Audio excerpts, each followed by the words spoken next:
নমস্কার বন্ধুরা, আমার প্রথম ব্লগে আপনাদের সকলকে স্বাগত জানাই। আজ বৃহস্পতিবার, এখন সকাল 6:30 বাজে।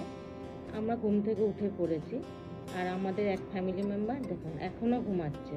সকালে উঠে একটু লাল চা করে খেয়ে নিলাম, চা খাওয়া হয়ে গেছে।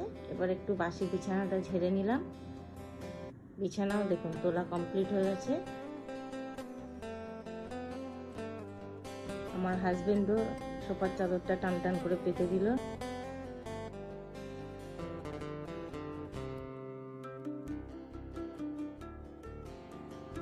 ছোট মেয়েও ঘুম থেকে উঠে গেছে, ওর ঘরের চাদরটাও পরিষ্কার করে বিছানাটা তুলে নেওয়া হলো।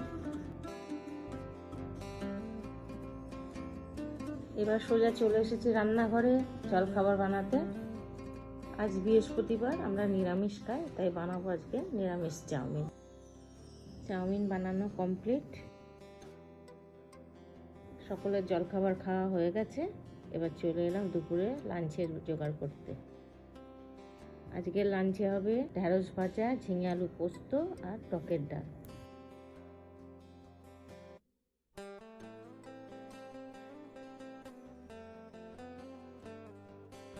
টক ডালের রেসিপিটা ভিডিও করা হয়নি, অন্য আর একদিন আমি কিভাবে বানাই সেই রেসিপিটা অন্য আর একদিন তোমাদের সাথে শেয়ার করব।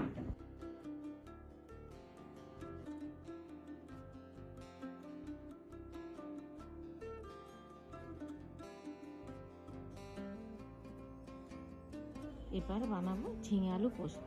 প্রথমে কড়াইয়ে তেল দিয়ে দিলাম, তারপর কালো জিরে ফোড়ন দিয়েছি, তারপর প্রথমে আলু দিলাম। আলুটা কিছুক্ষণ ভেজে নেব, ভেজে নেওয়ার পর ঝিঙে দেবো। এখন নুনটা দেবো না, আবার ঝিঙেটা দিয়েও কিছুক্ষণ নেড়ে নেব। তারপর নুন দিয়ে ঢাকা দিয়ে কিছুক্ষণ রেখে দেবো। ঝিঙে থেকে জল বেরিয়ে গেছে, ওই জলেই আলু সিদ্ধ হয়ে গেছে। এবার পোস্ত ঢেলে দেবো। আমরা হলুদ ছাড়া পোস্ত খাই, তাই হলুদ দিলাম না।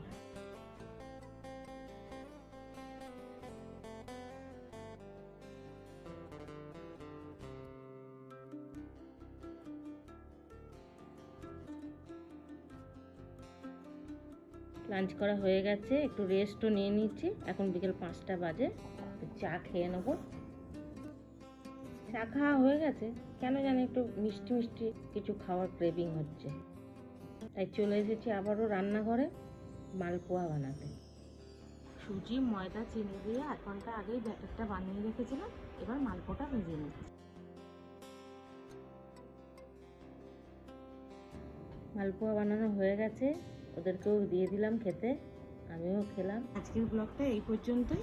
ভালো লাগলে একটা লাইক করে দেবেন আর চ্যানেলটা সাবস্ক্রাইব করে পাশে থাকবেন।